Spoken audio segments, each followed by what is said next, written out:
welcome in. It's episode 49 of Rhymer on the Road. Leo's down here. That is Ann.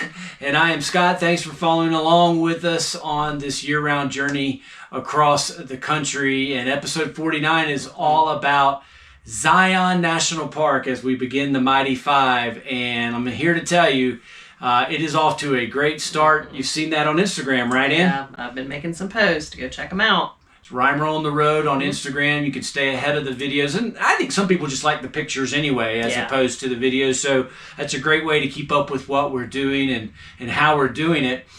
We also want to get your feedback before we get into Zion on where we're going next. And Ann, where are we going next? So we are continuing the journey of the Utah Mighty Five, and we are heading to the Moab area, and we will be hitting Canyonlands and Arches National Parks. That's right. We will then conclude the Mighty Five of Utah. We're excited about that.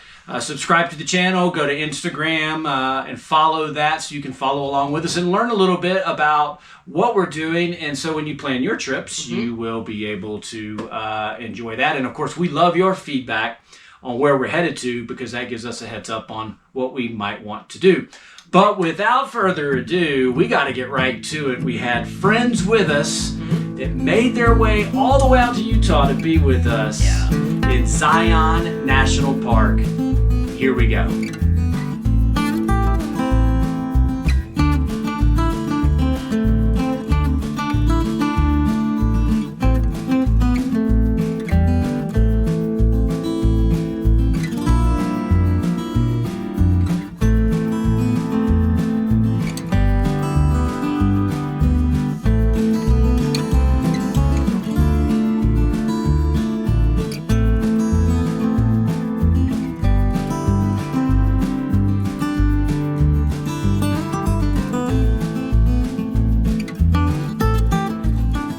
One of the most epic hikes, not only in Zion National Park, but it's kind of referred to as one of the most epic hikes in all of the United States of America, is the trip up to Angel's Landing, which starts way low down along the Virgin River, and we got up there from there. Yeah, so it's the West Rim Trail that takes you up to Scouts Lookout. And then from there, you can either continue on the West Rim Trail, which also gives you a spectacular view, or if you get your permit, you can do Angel's Landing.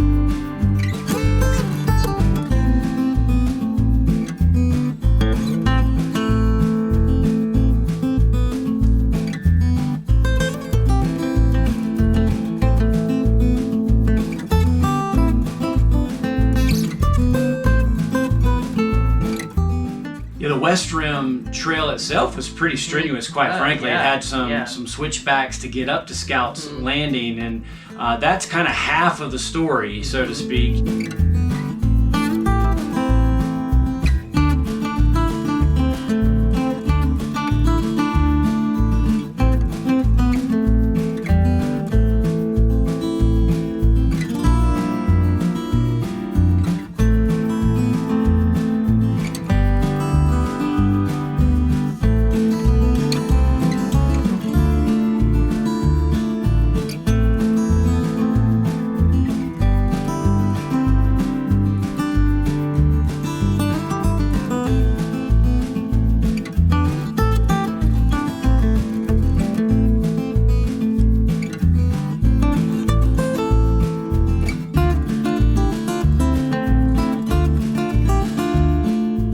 Of course, we were lucky enough to get the permit for Angel's Landing because not everybody gets one, and I think I heard the ranger say that like 10% of the people who apply get the permit. So it became one of those things. Yes, I was a little worried about it, but then I was just like, man, luck, everything was on our side, so how can I let that opportunity pass? And so it was still not a decision until I got up there that I was going to do it, but I'm so glad we did. It was worth it. Views were great.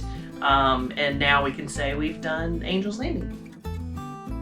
It is something else, for sure. I mean, I'm holding on to those chains with dear life, and I took the ranger's advice in not looking off to the side too often. just concentrated on the hike and checked out the views once we got to a nice, good, safe area. Traffic on Angel's Landing can get precarious. Yeah, and it was already that way even with just allowing people with the permit. So I think that's why they implemented it, and I could see why. Because in some areas, yes, it is just one-way traffic and you're having to wait for the people to go by before you go. Now, there were a few zealous people up there who were just kind of pushing through.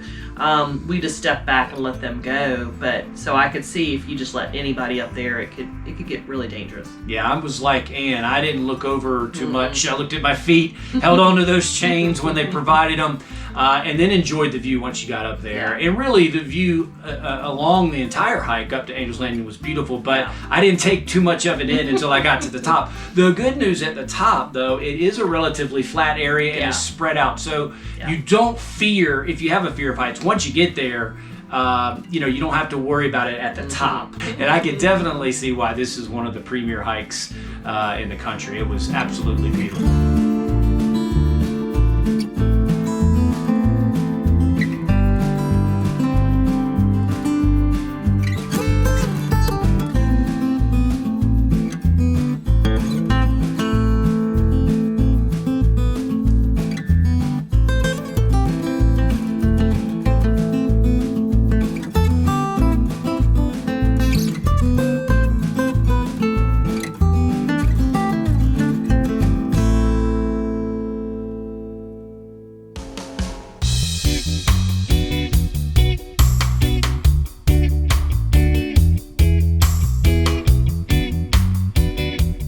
I think one of the most unique things that we've done on this trip, and we've done a lot of really, really unique things on this trip, but the Narrows and hiking up the Virgin River through the canyons in Zion has to be near the top of that. It is. I've never done anything like it before, other than the Narrows that I did do in 2021 with my girls.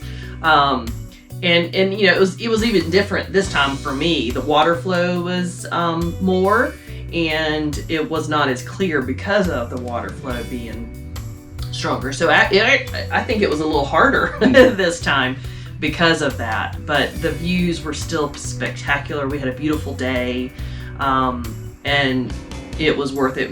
I think Scott and I only fell twice each. Yes. But we survived.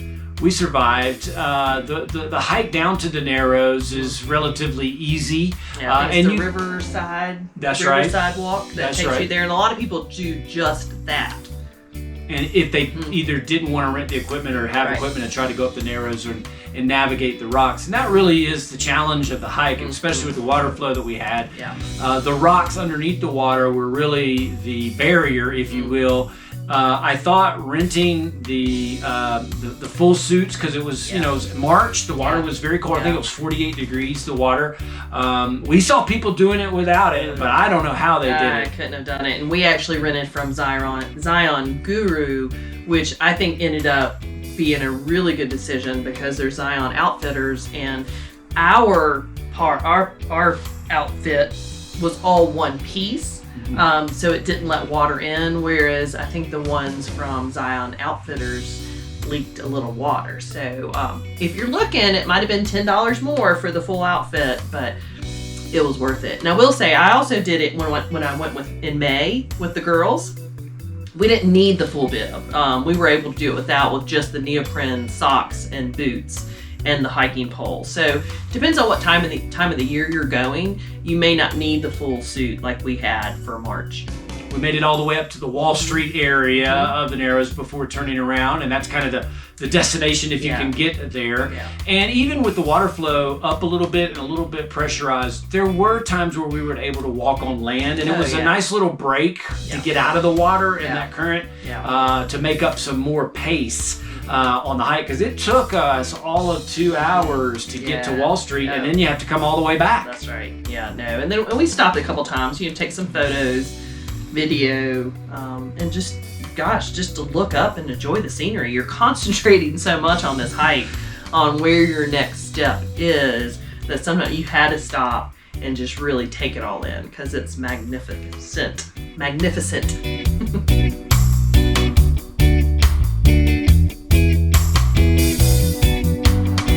bring your sea legs.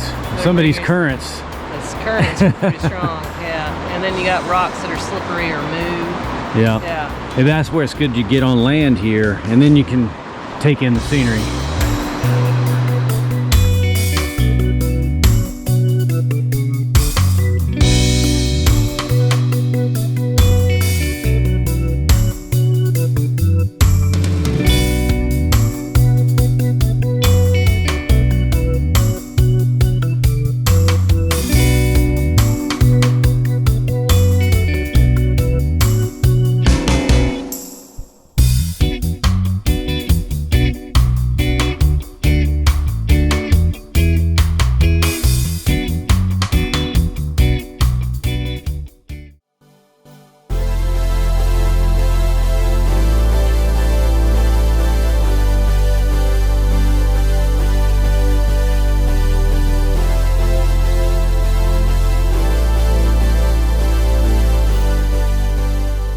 Both Angel's Landing and the Narrows are pretty strenuous. It says it on the map, but not all of Zion is strenuous. And I thought one of the most laid back hikes that we did was the Canyon Overlook, which is less than a mile, not a whole lot of terrain change in it. And then when you get there, you are overlooking Zion National Park, the valley. It is an absolute great view with very little work. Short and sweet. It did have a little elevation, especially at the very beginning, and there were a few. So it may be called easy, but I'd say it's more moderate. It may be easy because of the length, but it had a little bit of a little elevation gain, and you got to get it. You're going to struggle with parking, so be prepared. Just take your time, be patient, find parking, and then go do it, because it is an absolute must. You can't see it from the video here, but you're actually standing on top of the huge arch, which is not really an arch. You'll see that a little bit later in the video, and it just offers the best views of Zion National Park area that you can get, especially with such a short hike.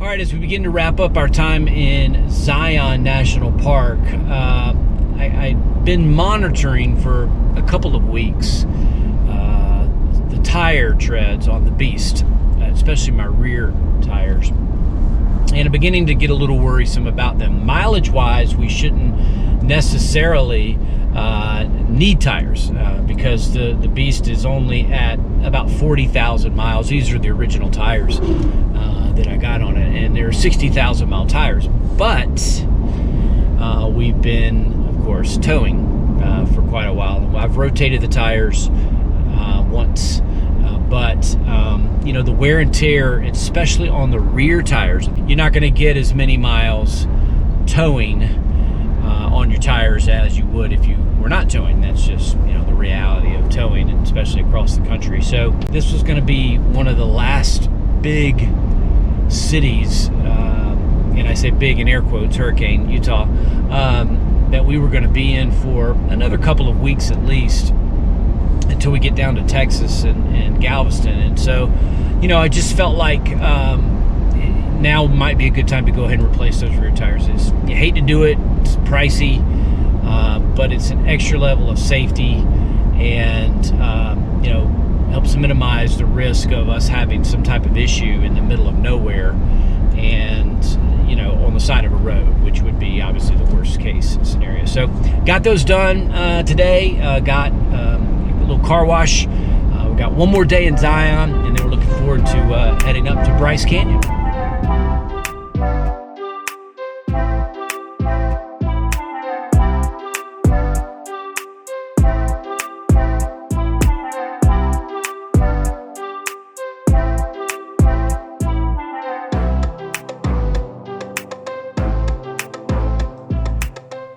We also headed to the east part of Zion, which is supposedly not as busy, which is probably true, but there still were a lot of people on the east side of Zion. And we were there for spring break. I mean, that's right. There were a lot of families, and so yes, it wasn't as busy as the valley, but it was still busy.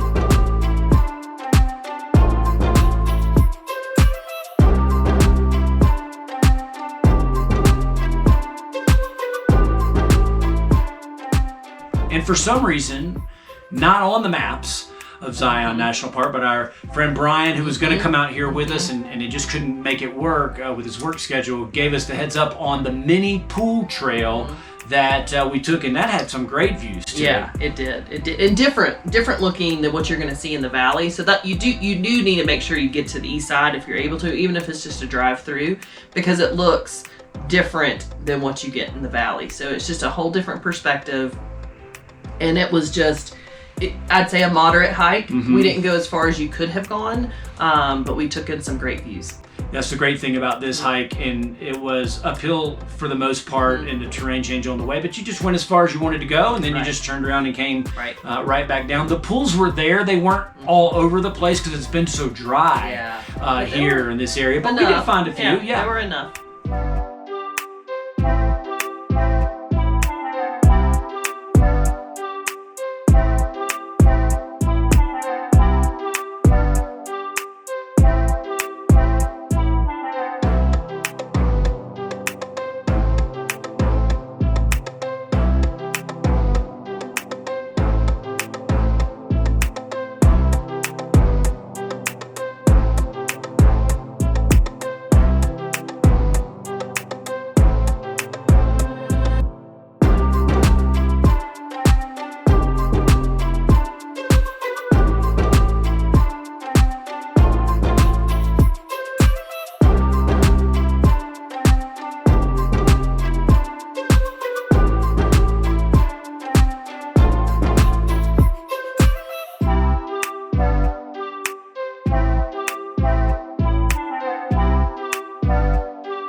one last day trip out of Zion that actually you were back into Zion, but you couldn't get to it from the main part of Zion, was the Kolob Canyon, which again is different looking than the rest of Zion National Park. And if you're in Zion multiple days, it took us about 30-45 minutes maybe to get there. Certainly worth your time to go out and see a different part of Zion National Park. It just looked, there again, just like the east side is different than the valley. This is different than both of those. And it still had the red rocks, it had the pine trees, and there were only 3 hikes that they advertised in this area, and we ended up doing one of them, which was at the very top of the scenic road, which I think is only like 5 or 6 miles. So I mean, it really didn't, maybe total 2-3 hour trip for us, so a half a day is all you need. We were able to go to the visitor center, get our stamp, drive the scenic drive, do the little hike at the top, and then we ate our lunch, and then we headed back. And to clarify, It wasn't a 5-mile hike. It was a 5-mile scenic drive. The hike was about a mile. A mile? Yeah, and not terribly difficult. And again, some Gave great you a great views. overview and views of the top of the Kolob Canyon area.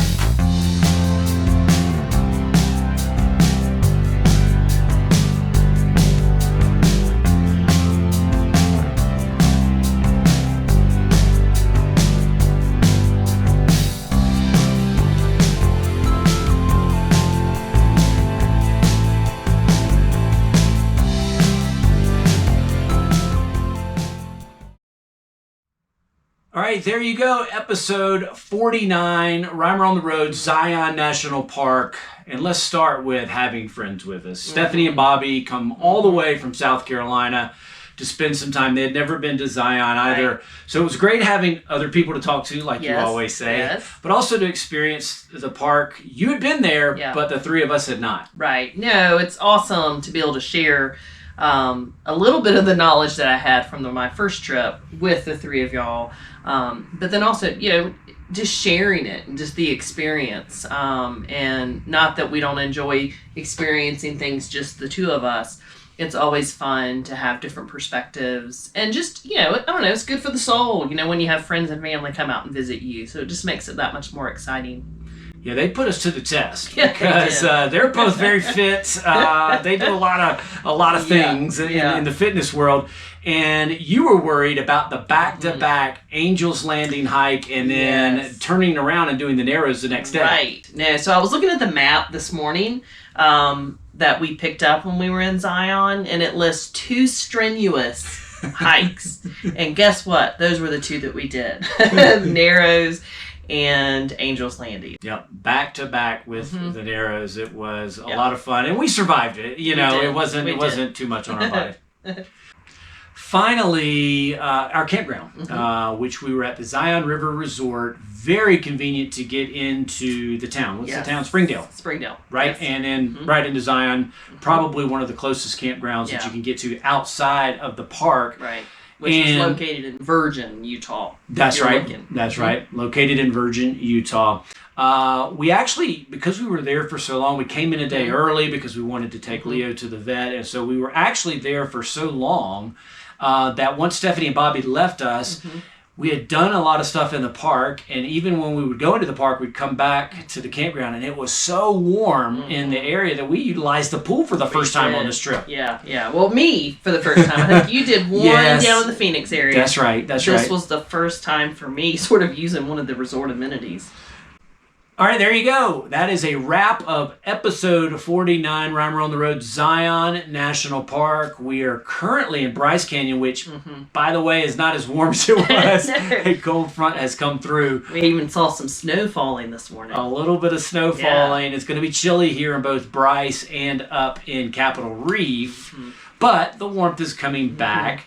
When we hit the next episode, you're going to see we have some additional guests come see us, some family, and can't wait to share that one. They're bringing the cold. That's right, bringing the cold. We're blaming them for bringing the cold.